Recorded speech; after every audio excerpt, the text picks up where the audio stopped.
he's like, okay, don't tell these people, otherwise they'll kill me. You basically, even after knowing it, you are going back early.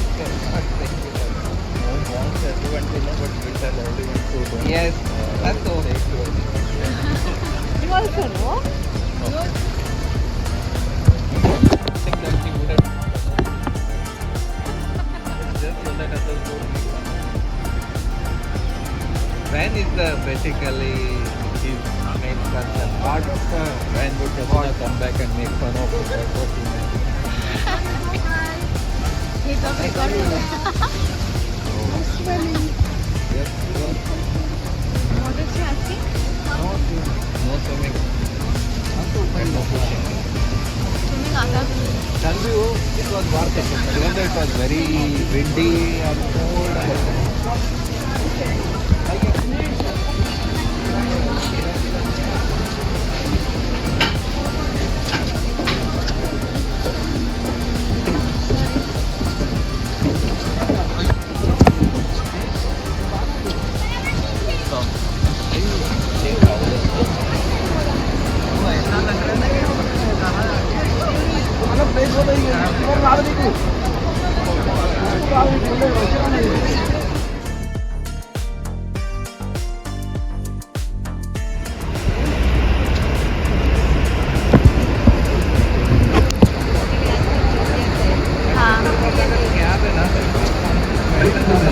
Have been sailing the border between the two flag stations of the United States and Canada since 1846. The first Maid vessel was a twin-stack full-fired steamboat. In 1885, our guilty dog to single-stack steamboats that ventured closer to the Horseshoe Falls than any boat ever had before. In 1955, the first modern maid-of-the-mist boat entered the river, made of steel and powered by twin diesel engines. We appreciate and enjoy the beauty of this natural wonder just as much as our thousands of little visitors. We know we have a responsibility to help protect it. That's why we created two of North America's first newly built all-electric vessels. These zero-emission boats offer an experience that is undisturbed by engine noise, vibration, or exhaust noises, and are unlike many others that journey to the heart of Niagara.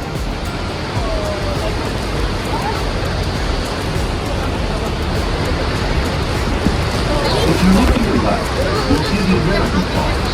It is 180 feet high, or about 55 meters, 12,000 years ago.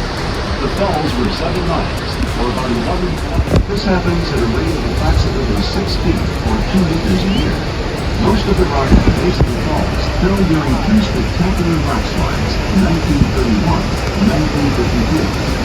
The small falls to the right of the American Falls is the origin of Maid of the Mist. One joined the company in 1950 as a ticket site. During his tenure, Maid of the Mist expanded operations, achieving tenfold growth. In 2020, in the 70th year of the Maid of the Mist, the company announced the name of the vessel changes with women and visitor.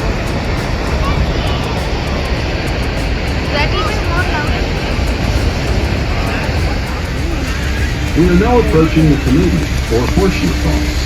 It is approximately 170 feet high, or 52 meters. Its break is 2,500 feet long, or 760 meters. Here, daredevils have frequent their songs. The first, in 1901, was a school teacher named Annie Taylor.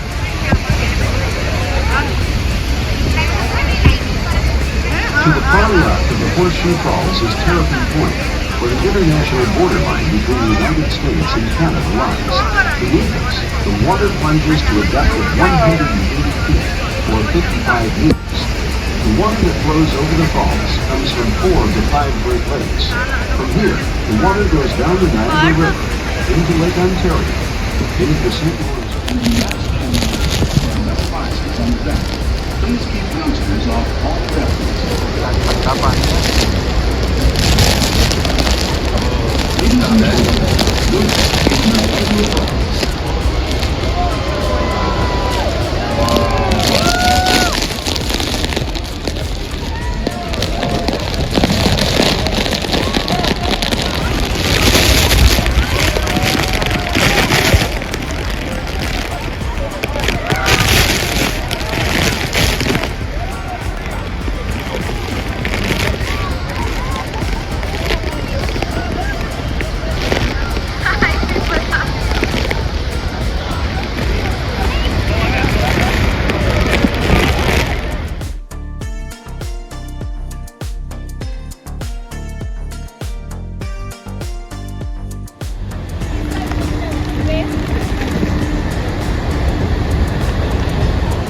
and all its surroundings, please visit us again here on the Maid of the Mist.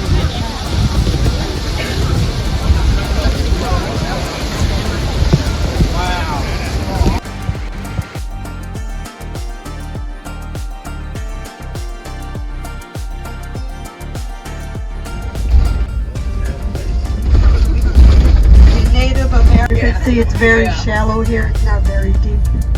The falls drops 175 feet. Above the rapids is the Honeymoon Pedestrian Bridge. This is where the honeymooners stroll along and they throw gold coins into the river for many years of happiness and good luck. And then the local residents come in and fish out the gold. Don Stedman, he would bring his goats to the island. He wanted to keep them away from predators such as bears and wolves. But Niagara Falls gets lake effect snow from Lake Erie and Lake Ontario. John and his goats were stuck here. They couldn't go back inland during a bad snowstorm. So legend has it that John's goats did not survive the snowstorm. That's how this area became known as Goat Island. So this is the entrance to the Cave of the Winds. The Cave of the Winds has been an attraction since the early 1800s.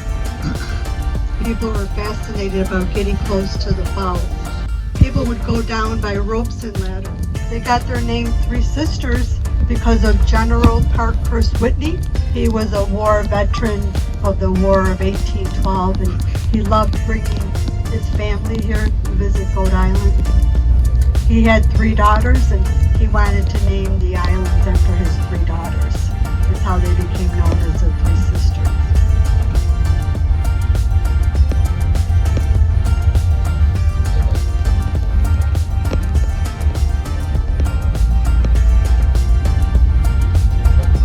So you'll notice to the far right is the International Control Dam. In 1950, the U.S. and Canada, they signed a water diversion treaty that allows both countries to take the water out of the river, and the water gets channeled underground. And it travels for about 5 miles. It gets stored in the reservoir where they produce the hydroelectricity. You'll notice 2 tall structures behind the dam. They're taking the water out of the river. Those are water intake towers. They pull about 2 million gallons out of the water every minute. That's the Canadian side on the right, and there's 2 on the US side.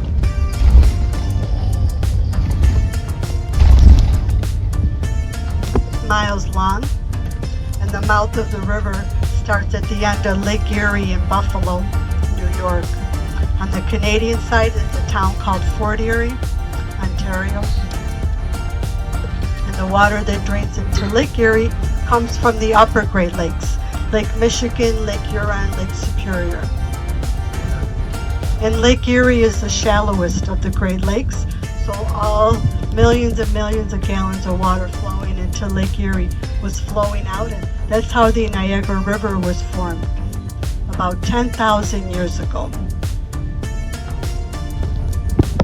About 1,000 years ago, Goat Island was underwater.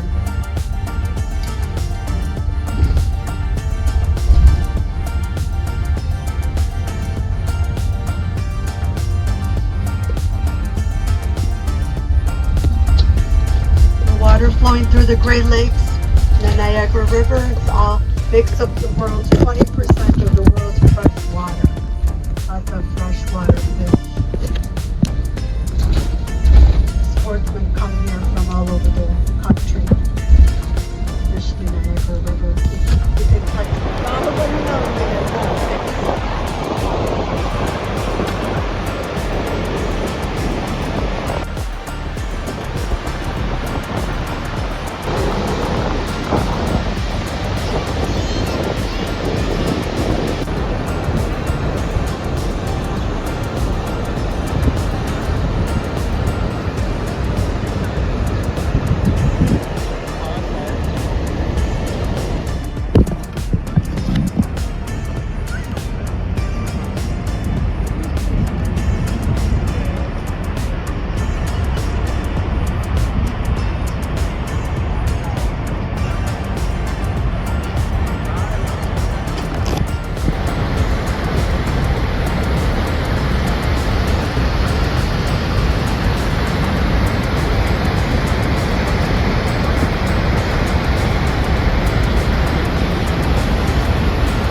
Type.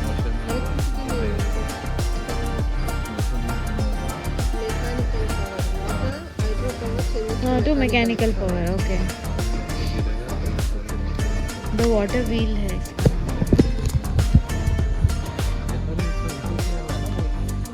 Product wheel है वो.